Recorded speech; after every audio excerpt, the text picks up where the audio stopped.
ঐতিহাসিক পার্বত্য চট্টগ্রাম শান্তি চুক্তির ২৮ বছর পূর্তি ঘিরে ৩ পার্বত্য জেলায় আয়োজন করা হয় নানা অনুষ্ঠানের।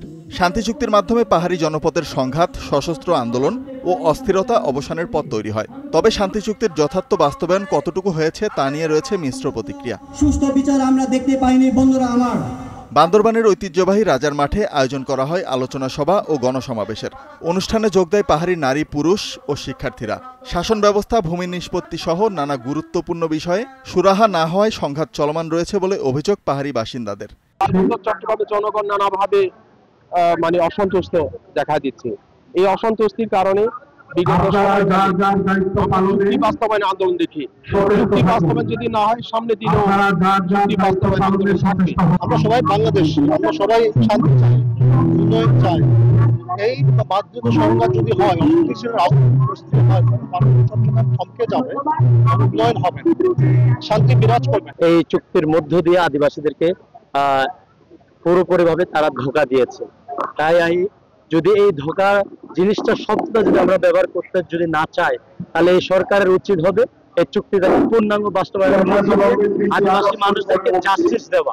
গণসমাবেশে জনসংহতি সমিতির সহ সাধারণ সম্পাদক উইন মং জলি সহ অংশ নেয় সংগঠনের নেতাকর্মীরা। তারও মন্তব্য, চুক্তির বাস্তবায়ন না হয় পাহাড়ে সংঘাত চলছে।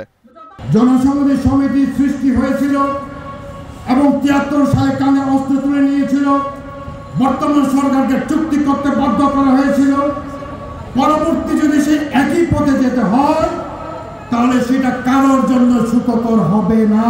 বাংলাদেশ বিনির্মাণে এই জম্মু জনগণকে সম্পৃক্ত হওয়ার সেই অধিকারটুকু দিন, না হলে এই জম্মু জনগণ অতীতের তার ঐতিহ্য আছে, সেই ঐতিহ্য কিন্তু জনসংহতি সমিতি ভুলে নাই এবং বিসর্জন দেয় নাই।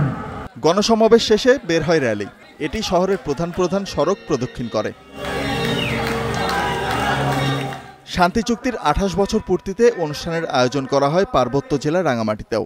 সকালে শহরের জিমনেশিয়াম চত্বরে গণসমাবেশ হয়। জেলার বিভিন্ন এলাকার চাকমা, মারমা, ত্রিপুরা সহ বিভিন্ন নৃগোষ্ঠীর সদস্যরা সমাবেশে যোগ দেন। এ সময় জনসংহতি সমিতির নেতারা অভিযোগ করেন, অনেকেই পার্বত্য চুক্তি বাতিল করার উস্কানি দিচ্ছে, যা কারোর জন্যই সুখকর নয়। এছাড়া আরও বলেন, ৫টি সরকার চলে গেলেও চুক্তির মৌলিক ধারাসহ ২/৩ এখনও অবাস্তবায়িত। আজকে যে চুক্তি পক্ষের সমর্থিত অস্ত্রধারীরা গজিয়ে উঠেছে, এই দায়ভার পার্বত্য চট্টগ্রাম জনসংহতি সমিতির নয়। তারা কি বুঝে পার্বত্য চুক্তি বাতিল হলে অর্থ কি? অর্থ হলো সেই ৯৭ সালে ফিরে যাওয়া। আপনারা কি বলেন আমাদেরকে আবার সেখানে ফিরে যেতে বলেন নাকি? যদি নাই বলেন, তাহলে আসুন শান্তিপূর্ণভাবে আলাপ আলোচনা করেন, আপত্তি তো নাই আমাদের।